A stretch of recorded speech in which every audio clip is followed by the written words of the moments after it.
सत साहिब सतगुरुदेव की जय।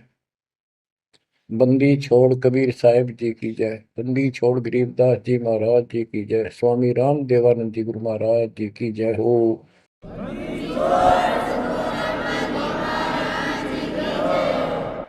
सर्व संतों की जय, सर्व भक्तों की जय, धर्मी पुरुषों की जय। श्री काशी धाम की जय, श्री सुडानी धाम की जय, श्री क्रोथा धाम की जय, श्री बरवाड़ा धाम की जय। सत साहिब गरीब नमो नमो सत पुरुष को नमस्कार गुरु की नहीं। सुर नर मुनिजन साधुआ संतों सर्वस दीन। सतगुरु साहिब संत सब दंडवतम प्रणाम। आगे पीछे मध्य हुए इनको पूर्व। कबीर सतगुरु के उपदेश का सुनिया एक विचार। जय सतगुरु मिलते नहीं जाते नरक द्वार। नरक द्वार में दूत सब करते खेचा तान। उनसे कभू नहीं छूटता फिरता चारों खाने।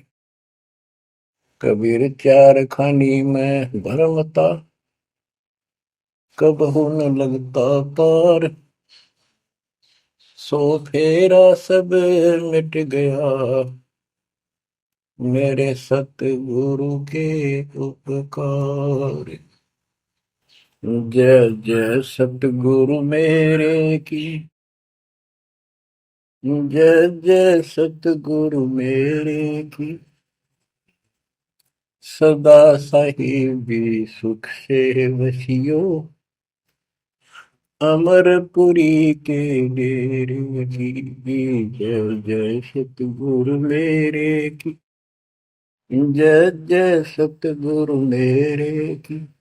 सदा साहिबी सुख से वसियो सतलोक के डेरे। बच्चों, उस सतलोक की याद आती है और जिस कारण से ये वाणी याद आती है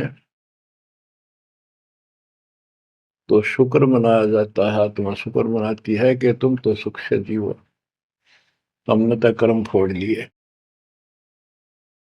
हम तो अपने कर्म भोग रहे हैं, तुम लक्की थे, समझदार थे, इस दुष्ट की बातों में नहीं आए। निर्विकार निर्भय तू ही और सकल वैमान। जी साधो और सकल वैमान।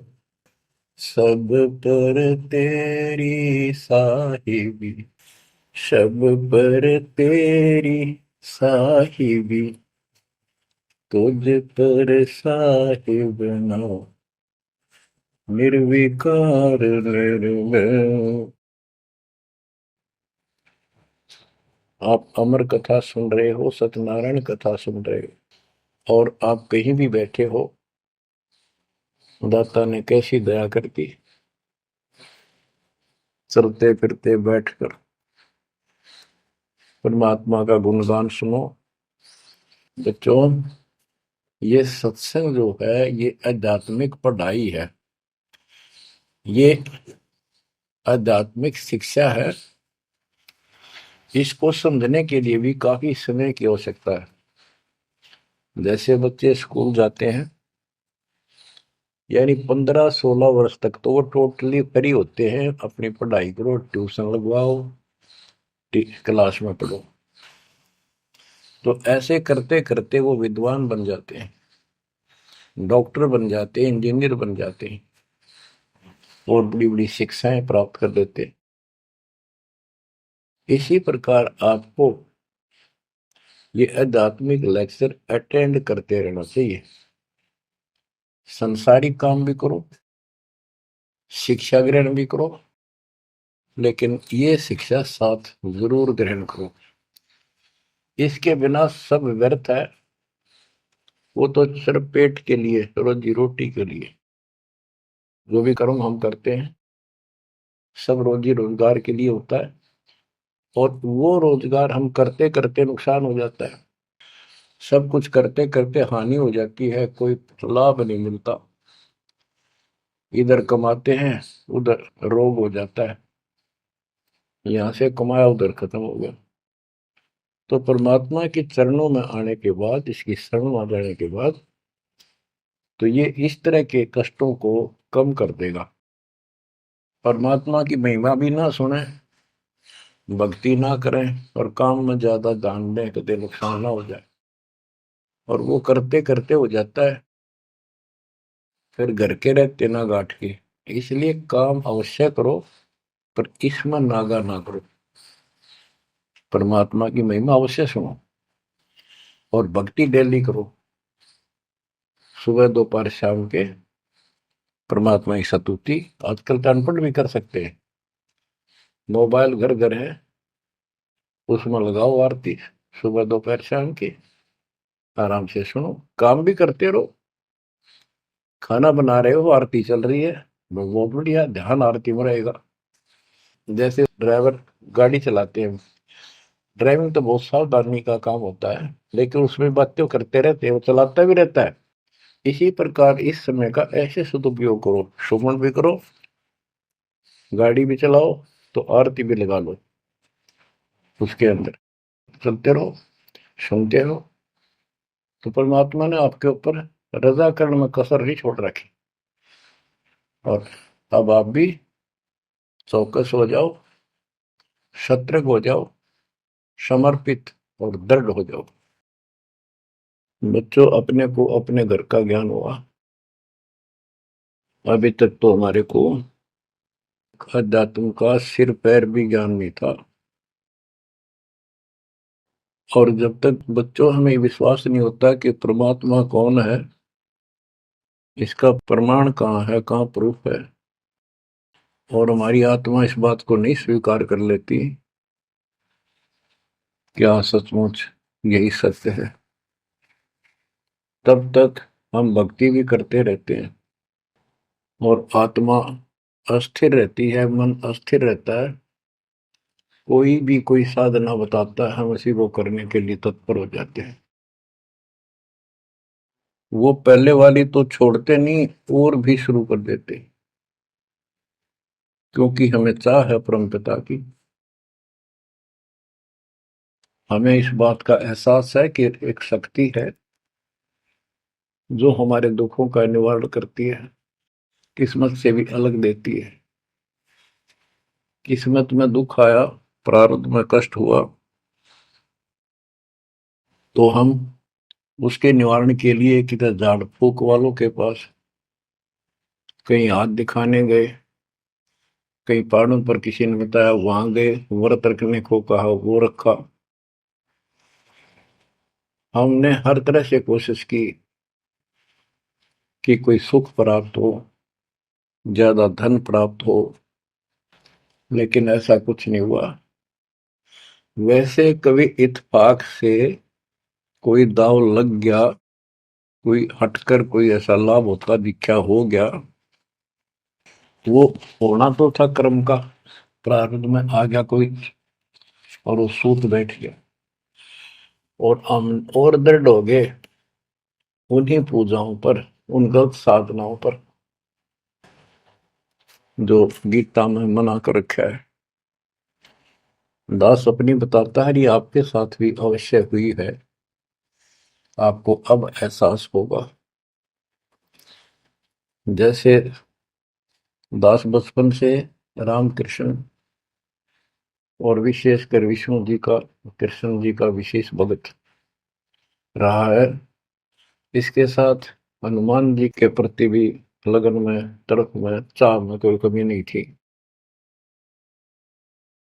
इस कारण से मंगलवार का व्रत रखना, किसी ने बता दिया कि जिला राजस्थान में सालासर एक स्थान है जहां पर हनुमान जी का बहुत प्रसिद्ध मंदिर है और वहां जाने से सारे सुख हो जाते हैं। तो दास सिरसा सर्विस करता था। हरियाणा का एक शहर है, पंजाब से सटा हुआ डिस्ट्रिक्ट है।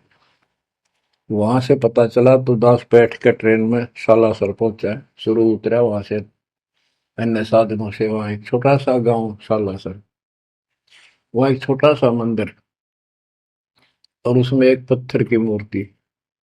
उसकी शक्ल भी ठीक सी कोई ना, हनुमान का वो आइडिया लगाया जाता। उस समय यह सन 1978 की बात है। ऐसा कोई वहां पर ज्यादा भीड़ नहीं होती थी। हम सुबह आराम से दर्शन कर लेते थे। हद से हद 500-400 आदमी जाते थे। फिर देखते देखते 10 साल में वहां पर टेढ़ी मेढ़ी लाइन बनने लगी, यानी 4-4 घंटे में नंबर आने लग गया। और उस दौरान जैसे भी कोई राहत मिली, जैसे सर्विस लगी, पढ़ते थे, पास होते चले गए, हनुमान जी और श्री कृष्ण की जय जयकार। और जैसे हम पढ़ते थे, पास होते चले गए। तो ये श्रेय अपने इन इष्ट देवों को मानते थे जो एक से अनेक थे। श्री विष्णु भगवान, कृष्ण जी, श्री राम जी और हनुमान जी, शंकर भगवान जी। यानी शंकर भगवान जी कोई पीछे नहीं रखते थे। और ये बता रखा था अगर माँ की भक्ति नहीं करनी, इसको विशेष ध्यान नहीं देते थे इसके ऊपर। फिर भी पास हुए, सर्विस लगी, पुत्र प्राप्त हुआ, फिर पुत्री संतान होती चली गई। और इतनी खुशी हुई कि सारा कुछ हनुमान जी ने, श्री कृष्ण जी ने, विष्णु जी ने कर दिया। और ये देख रहा है दास के जो कबीर नास्तिक है उनके भी ये सुख हो रहे थे। तो बात ये है, अब पता चला कि ये साधना वो सुख देने की थी नहीं जो हम इनके सिर कर रहे थे। यकीन से होगा इनको श्रेय दे रहे थे। तो बच्चों, कबीर पीछे लग गया जाऊं था मैं लोक वेद के साथ, मार्ग में सतगुरु मिले, दीपक ले दिया हाथ। इस भक्ति के सफर में हम लोक वेद के आधार से इधर उधर भटक रहे थे, सही मार्ग मिला नहीं था और कभी भी मंजिल प्राप्त नहीं कर सकते थे। ठीक है, हमारी तड़प थी तो भगवान भी मिले। जैसे वेदों में प्रमाण है, ऋग्वेद मंडल नंबर 9 सूक्त चम्मन मंत्र 3 में कि परमात्मा सबसे ऊपर के लोक में बैठा है। फिर ऋग्वेद मंडल नंबर 9 सूक्त 82 1 2 3 में, ऋग्वेद मंडल नंबर 9 सूक्त 86 के 26-27 में। तो ये बताते हैं कि परमात्मा अच्छी आत्माओं को मिलता है, वहां से गति करके नीचे आता है, उनके संकट दूर करता है, उनको सच्ची राह दिखाता है अपने मुख कमल से। ऋग्वेद मंडल नंबर 9 सूक्त 96 के 16 से 20 तक, ऋग्वेद मंडल नंबर 9 सूक्त 94 का मंत्र 2, 95 का मंत्र नंबर 1। इन सब में मिलाकर एक निष्कर्ष निकलता है कि परमात्मा ऊपर से गति करके आते हैं और यहाँ अच्छी आत्माओं को मिलते हैं। एक कविता, काव्यों यानी लोकोक्तियों, शब्दों, वाणियों, साखियों के माध्यम से अध्यात्म ज्ञान अपने मुख कमल से बोलकर सुनाते हैं। और वो एक कवि की तरह आचरण करते हुए वर्जम घूमते फिरते और अपने मुख कमल से वाणी बोल करके भक्ति की प्रेरणा करते हैं और गुप्त भक्ति के, परमात्मा की साधना के गुप्त मंत्रों को आविष्कार करते हैं, मंत्रों का आविष्कार करते हैं। जैसे गरीबदास जी ने बताया है, कबीर साहब बताते हैं, गरीब सोहम शब्द हम जग में लाए, सार शब्द हमने गुप्त छिपाए। यानी सोहम शब्द किसी भी ग्रंथ शास्त्र में, जिनको हम शास्त्र मानते रहे हैं 600 साल पहले पहले, उनमें नहीं है।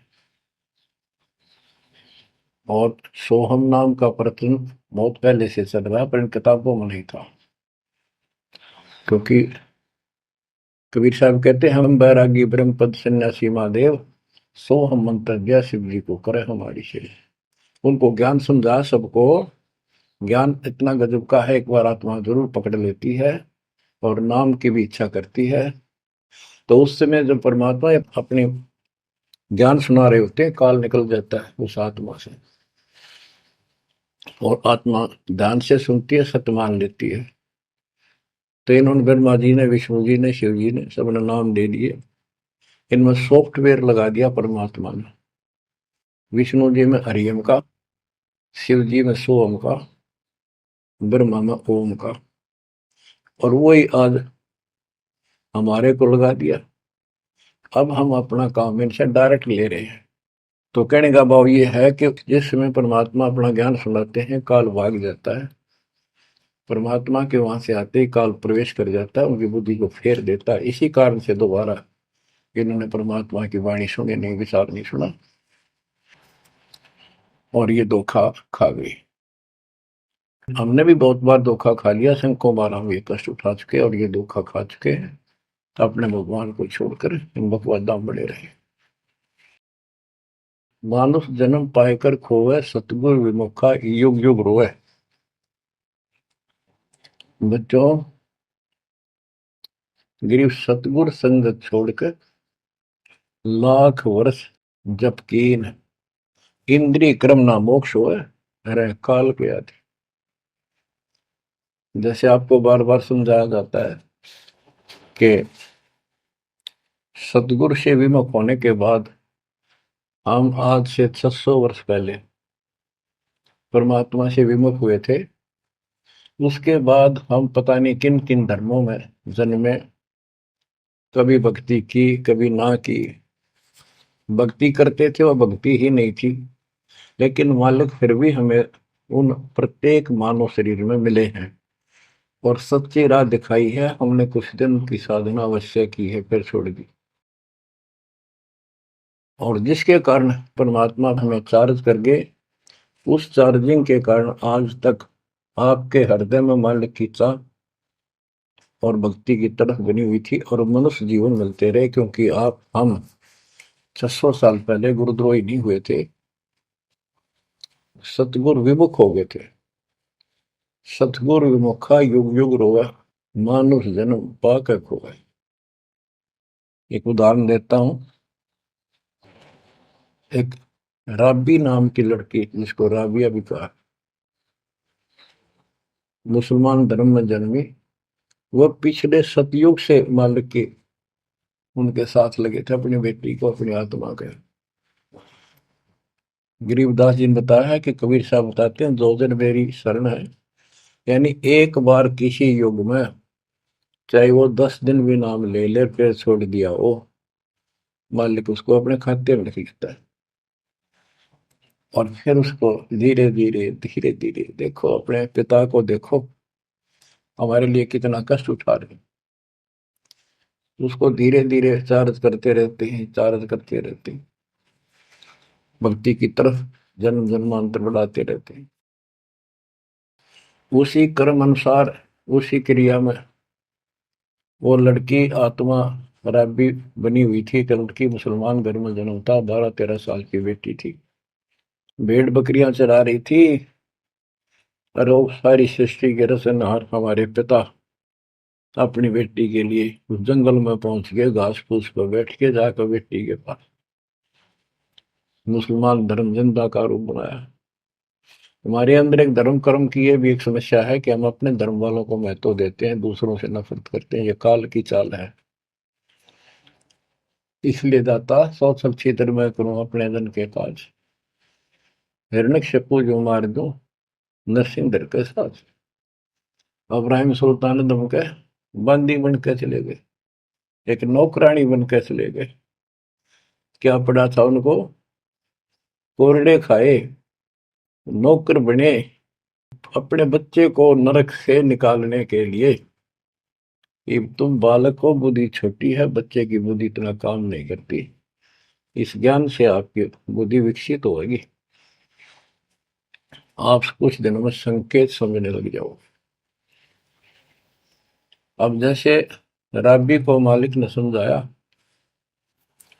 तो बच्चों परमात्मा अपनी उस बेटी, उस आत्मा के राबिया के पास जाकर बैठ के जंगल में गर्मी सर्दी घास फूस के ऊपर बैठ के और उसको समझाने लगे, बेटी भक्ति किया करो।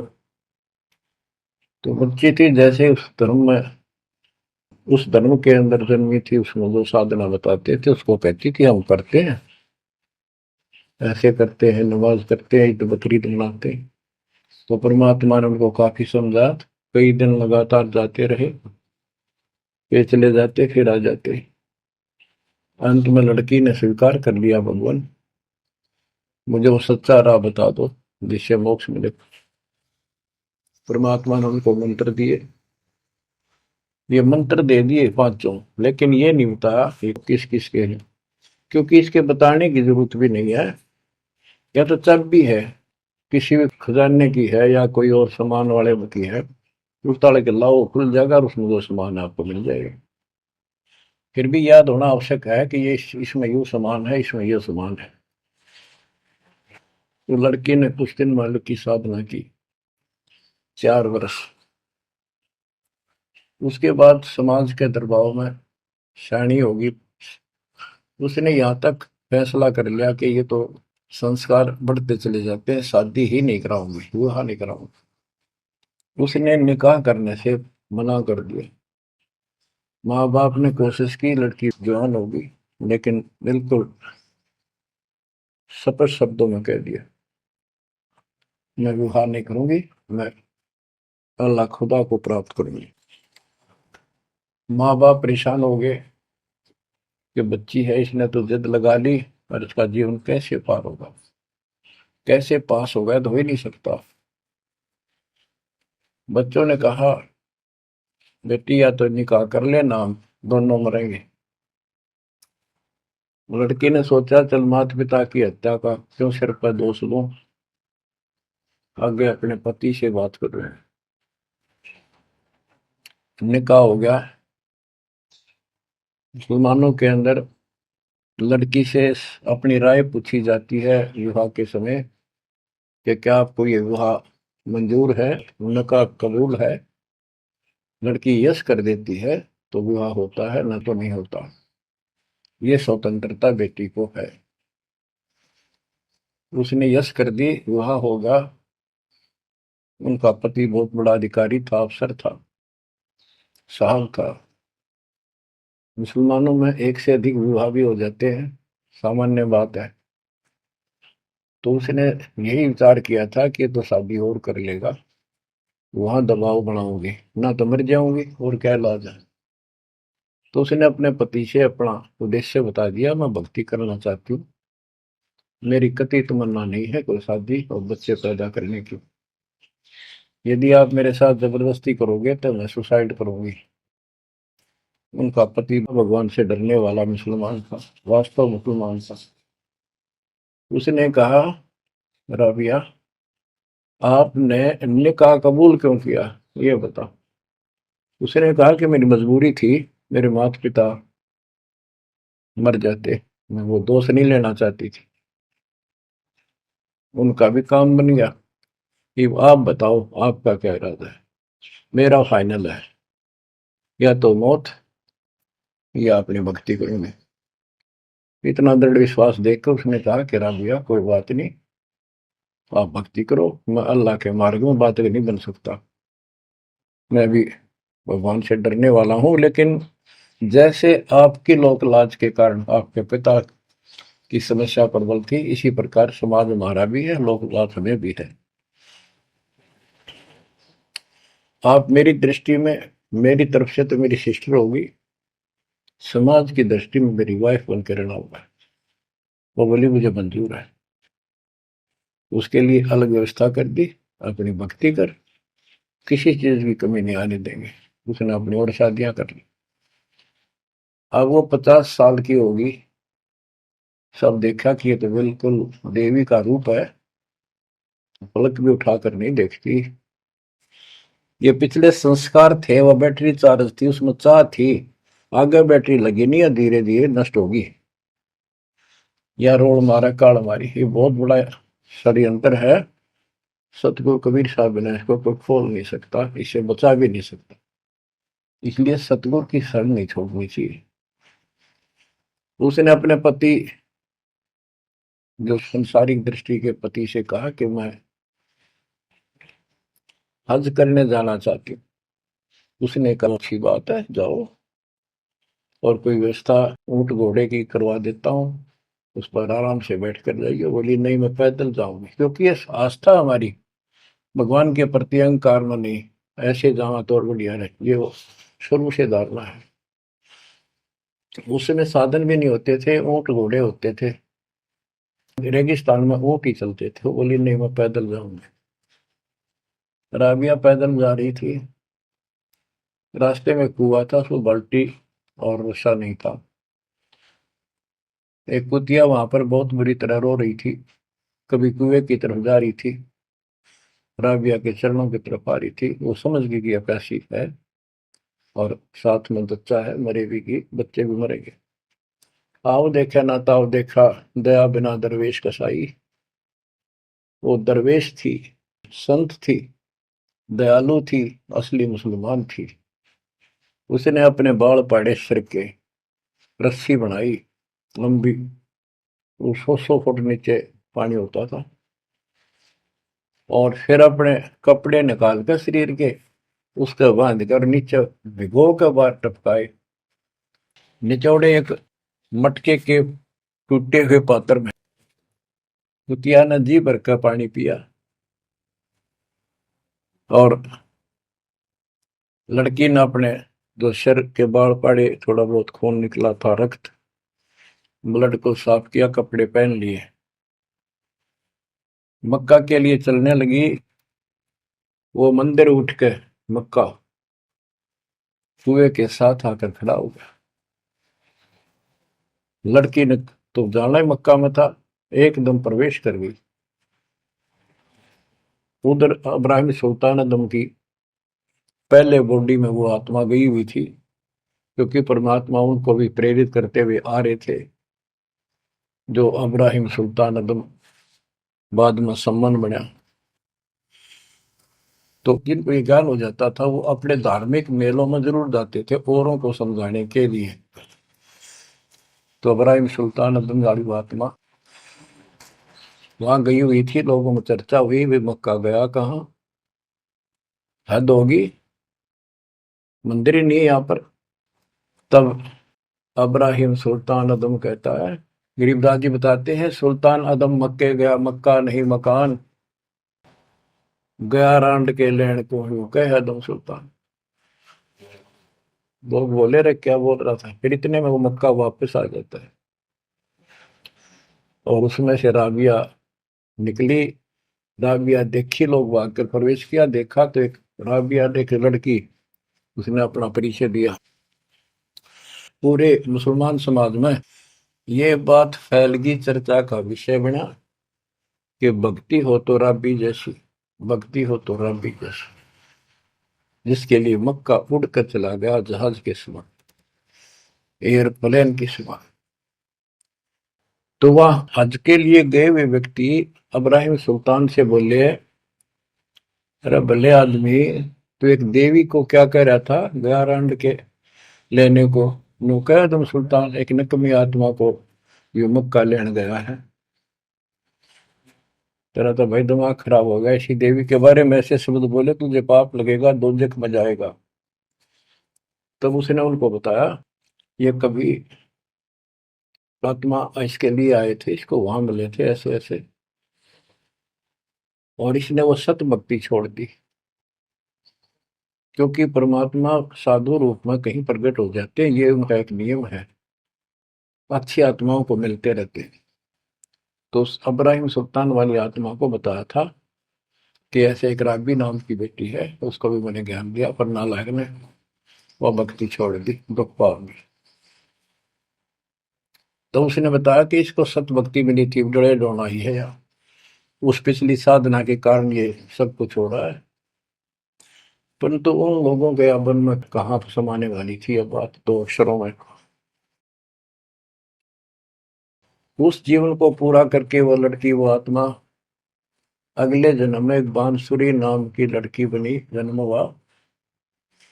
धार्मिक शब्द सुनाया करती थी, बड़ी परवर्त की प्रेरणा थी, उसमें भी अनमैरिड रही वो।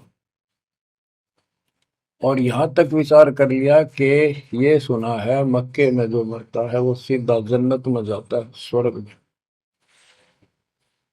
तो इससे बड़ी अवसर कहाँ मिलेगा, अगर दोस्ता होगी। मक्के में अपनी गर्दन काट दी और चढ़ा दी, सब जगह ये चर्चा होगी, भाई बांसुरी तो जन्नत में जाएगी, सीधे दरवाजे खुले हैं। अब बताओ, वो तो लोकवेद था, तत्व ज्ञान क्या कहते। उसके बाद वो लड़की अगले जन्म में फिर लड़की रूप में जन्मी, युवा होकर वैश्या का जीवन दिया, सारा जीवन गंदे कर्म करो, एक भी अच्छी सोच नहीं थी।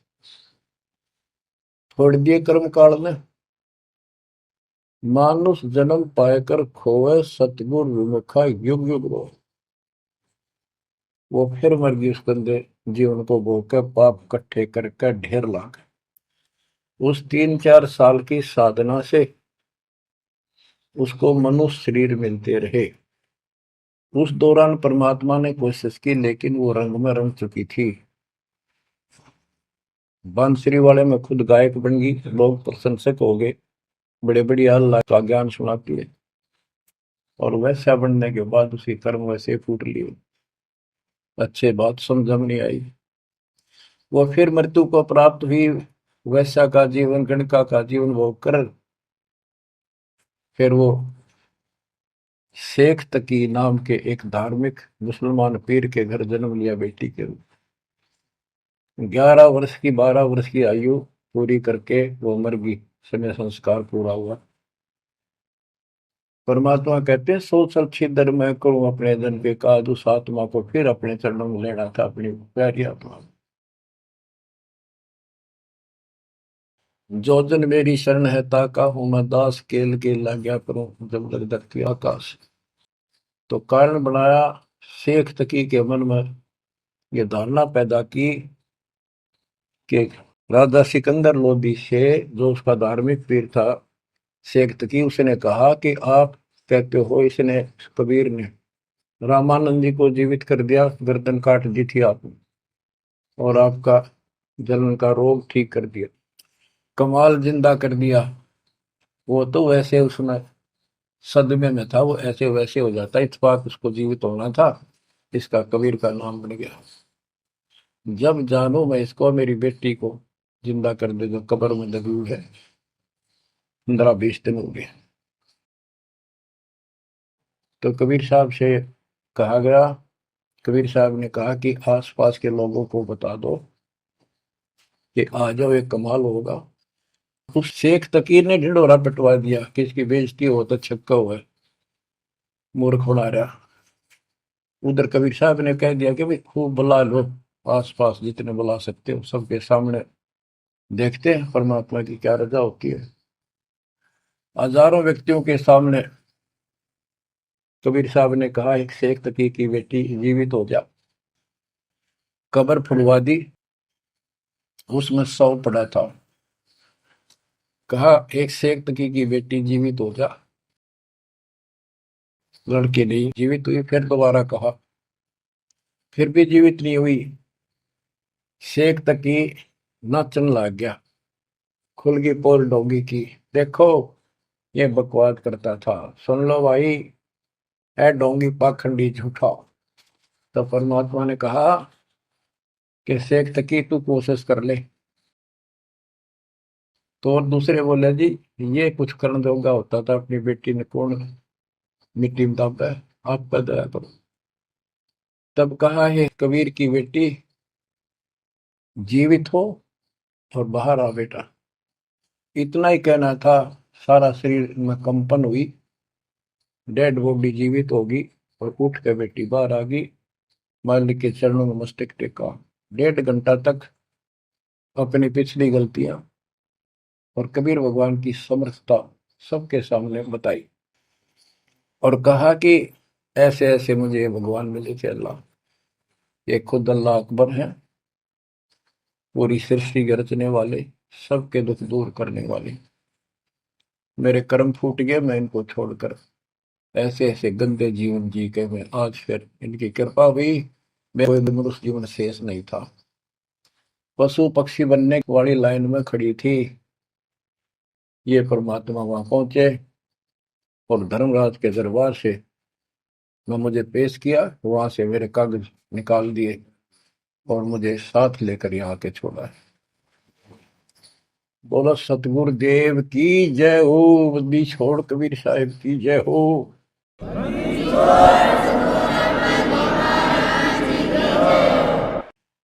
तो उसने कहा बेटी जा अपने पिता के साथ, कबीर साहब ने कहा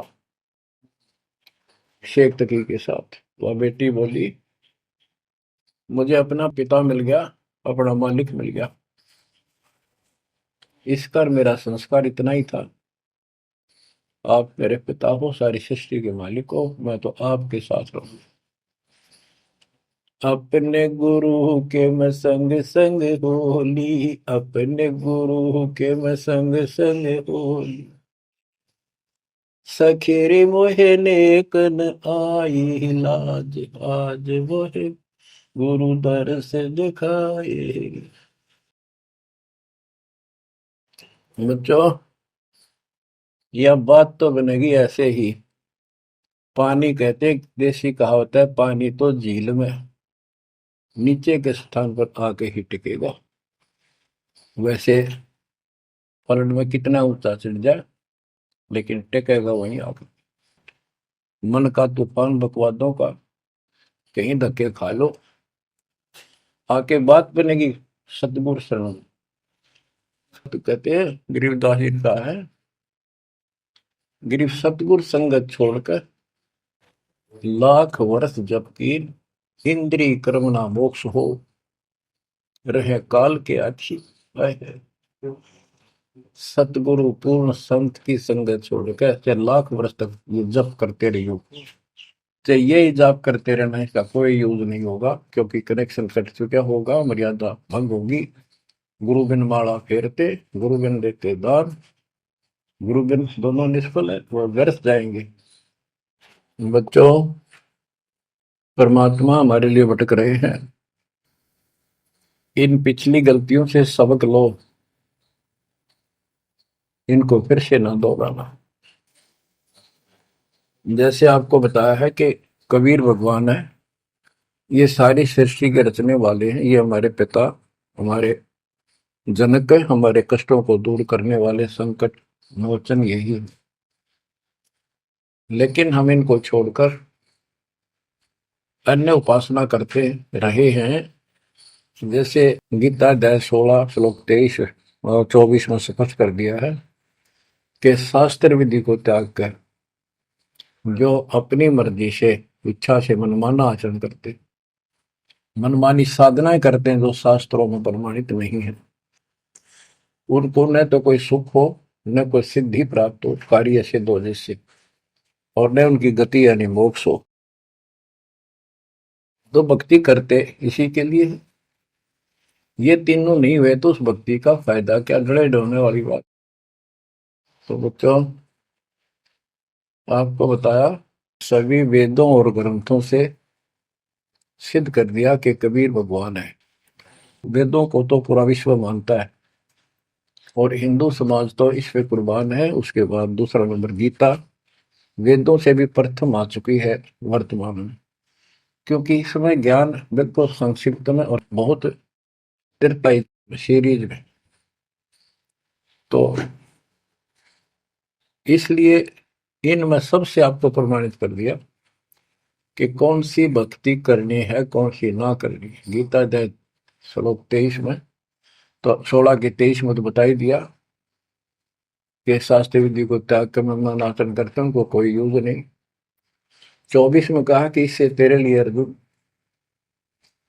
शास्त्र ही प्रमाण है, कर्तव्य जो साधना करने योग्य है और अकर्तव्य जो ना करने वाली है, इन्हीं के आधार से करो। गीता अध्याय 9 श्लोक 25 में कहा कि भूत पूजने वाले भूतों को प्राप्त होंगे, पितर पूजने वाले पितरों को प्राप्त होंगे, देवताओं की भक्ति करने वाले देवताओं को प्राप्त होंगे, और मेरी भक्ति करने वाला मुझे प्राप्त होगा। अपनी साधना का पूरी गीता में 8वें अध्याय के 13वें श्लोक में एक मंत्र बताया है, ओम इति एक अक्षरम, ओम इति एक अक्षरम व्यवहारण माम मम ब्रह्म अनुसमरण। ओम इति एक अक्षरम मम मम ब्रह्म यह प्रयाति तजन देव से याति प्रभाव। मुझ ब्रह्म का केवल एक ही मंत्र है जिसका जाप करना अंतिम सांस तक जो इसकी साधना करता है वो मेरे से इस ओम से प्राप्त होने वाली गति को प्राप्त होता है। वो गति कौन सी है, इसके लिए आपको, क्योंकि ये एक लेक्चर है, पीरियड है जो दास आपको दे रहा है, और इसमें टीचर पहले दिन से लेकर 1 साल तक यह पढ़ावा है, तब जाकर के बच्चों के दिल में स्वभावत है 100 बार पढ़ा ले तो भी पढ़नी पड़ती है, तभी उसके ऊपर विश्वास उतर जाता है, वो हृदय में जम जाती है। श्री देवी भागवत के 6ठे स्कंद में हिमालय राजा को देवी, वो देवी का परम भगत था, कुछ बातें नहीं हो रही थी, तो उसने कहा मुझे मोक्ष दो, धन तो बहुत दे दिया आपने, तो उसने कहा मोक्ष, ये झूठ बोले ने ज्ञान तो है नहीं, और उस भक्ति का ज्ञान इनको, क्योंकि इन्होंने वो खत्म कर दिया जो मूल ज्ञान था, सूक्ष्म वेद का वो पार्ट हिस्सा। तो इसने कहा कि ओम का जाप कर, राजा हिमालय से श्री देवी ने कहा, दुर्गा ने, ओम का जाप कर और सब बात छोड़ दे, वो ब्रह्म दिव्य आकाश रूपी ब्रह्म लोक में रहता, उस ब्रह्म को प्राप्त हो जाओगे, तुम्हारा कल्याण हो। गीता अध्याय 8 श्लोक 16 में बताया है कि ब्रह्म लोक में गए वे भी सब पुनरावृत्ति में है। गीता चारों वेदों का सारांश है, ये वेद है, जितना इसमें वेदों वाला ज्ञान है वो सत्य है, कुछ काल ने अपना मिलावटी किया है, वो अलग दिखाई देता है, वो केवल युद्ध कराने के लिए अटकलबाजी इसने की है, और बीच में अपना तड़का भी लगाया है, वो साफ निर्णय हो गया, क्योंकि सूक्ष्म वेद सब कुछ है, उससे सभी छट गया अलग अलग से, ये गलत है ये ठीक है। तो ब्रह्म लोक में गए हुए भी पुनरावृत्ति में पुनर्जन्म होता है। गीता अध्याय 4 श्लोक 5 में इसने स्पष्ट कर दिया, तुम तेरे मेरे बहुत जन्म हो चुके हैं, तू नहीं जानता नहीं है। गीता अध्याय 2 श्लोक 12 में यही 10 के 2 में बताया कि मेरी उत्पत्ति तो हुई है, लेकिन ये ऋषि देवता नहीं जानते, क्योंकि ये मेरे से उत्पन्न हुए। फिर उस ज्ञान को, जैसे जहां से शुरुआत हुई थी कि परमात्मा सतलोक से सबसे ऊपर के लोक में रहता, वहां से चलकर गति करके आता है, अपना सच्चा ज्ञातम ज्ञान खुद बोलकर बताता है। गीता अध्याय 4 श्लोक 32 में, ये कोड वर्डों में है गीता ज्यादातर, उसमें बताया कि जो ज्ञान ब्रह्मणे मुखे सचिदानंद घन ब्रह्म ने अपने मुख कमल से बोली वाणी में बोला है, उस वाणी में विस्तार के साथ लिखा है, उससे ये पूर्ण मोक्ष होगा, फिर कभी जन्म मरण नहीं होता। उसके बारे में 4थे अध्याय के 34वें श्लोक में कहा है कि उस ज्ञान को तत्वदर्शी संतों के पास जाकर समझ, उनको दंडवत प्रणाम करने से, कपट छोड़कर उनकी सेवा करने से वो तत्वदर्शी संत तुझे तत्व ज्ञान का उपदेश करेंगे। गीता अध्याय 15 श्लोक 1 में स्पष्ट कर दिया है, जो इस उल्टे लटके हुए संसार रूपी वृक्ष की के सभी विभाग का नारा नारा ज्ञान बता देता, सभी विभागों का पार्षद सवेदवित वो वेद के तात्पर्य को जानने वाला है। गीता अध्याय 15 श्लोक 4 में कहा है कि उस तत्व ज्ञान के प्राप्त होने के पश्चात उस तत्व ज्ञान रूपी शस्त्र से इस अज्ञान को काट के, यानी तत्व ज्ञान को ठीक से समझकर उसके पश्चात परमेश्वर के उस परम पद की खोज करनी चाहिए, जहां जाने के बाद साधक फिर लौटकर संसार में कभी नहीं आते और उसी की भक्ति करो जिसने सारे संसार रूपी वृक्ष को बनाया है, सृष्टि रची है। बच्चों, ये है वो तत्व ज्ञान, ये है वो मूल ज्ञान, सार ज्ञान निष्कर्ष निकाल के रख दिया गया है। अब गीता बोलने वाले ने कहा है कि उस तत्व ज्ञान के अंदर सब कुछ निष्कर्ष है, उसको समझो। यही कुरान शरीफ के अंदर, कुरान मजीद के अंदर सूरत फुरकानी 25 आयत 52 से 59 में यही स्पष्ट किया है। वो कबीर नाम का परमात्मा है जिसने सारी सृष्टि रची, जिसने सब आपको संतान माता पिता का रूप दिया, सबके कर्मों को वो काटने वाला है, सबके कर्मों को ठीक से जानता है। 6 दिन में सृष्टि रच के जो 7वें दिन तक पर जा विराजा, उसकी खबर किसी बाखबर से पूछो। गरीबदास जी कहते वेद कतेब एक है भाई, और वेद कतेब का ज्ञान है दूर, वो संतों का मार्ग दूर। ये अधूरा ज्ञान है, जब इसमें स्पष्ट है ही नहीं, जब ये कह दिया कोई और बताओगा तो वो और अब आपके सामने है, आपको प्राप्त हो चुका है। अब भी बच्चों नहीं समझोगे तो कौन सी विधि अपनाएं जो आपकी आंखें खोले। कबीर द्वार धनी के पड़ा रहे, धक्के धनी के खावे, 100 काल जो ही पर द्वार छोड़ नहीं जावे। अब आपने इतना करना है, इस ज्ञान को समझकर मालिक से दूर ना होना, सतगुर विमुखा मत हो जाना। इसमें आपको अच्छा लगे चाहे कोई कष्ट लगे, वो कष्ट भी गॉड गिफ्ट होगी। हो सकता है पता नहीं कौन सा पाड़ सा कष्ट आपका हल्के में टल रहा हो, पर जल्दी ना करया करो। और तो धरती पर कहीं जा रही हो तुम्हें कभी राहत नहीं मिलेगी। तो बच्चों, मानत ना मन मोरा साधो, मानत ना मन मोरा रे, बार बार मैं ये समझाऊं जग में जीवन थोड़ा रे, बार बार मैं ये समझाऊं जग में जीवन थोड़ा है। दुविधा दुर्मति चतुराई में जन्म गया नर तोरा रे, अब भी आने में लो सत्संग में, करो गुरु ज्ञान पर गौरा रे। अब भी आने में लो सत्संग में, करो गुरु ज्ञान पर गौरा रे। शरण पड़े को गुरु संभाले, जाने का बालक भोला रे। कह कबीर तुम चरण चित राखो, जो सुई में डोराए। कह कबीर तुम चरण चित राखो, जो सुई में डोरा रे। मानत ना मन मोरा साधो, मानत ना मन मोरा रे, बार बार मैं ये समझाऊं जग में जीवन थोड़ा रे। बच्चों, जैसे धागा सुई में चिपका रहता है, ऐसे लटके रहियो परमात्मा के दास के चरणों, मोक्ष मिलेगा सत्साहिब।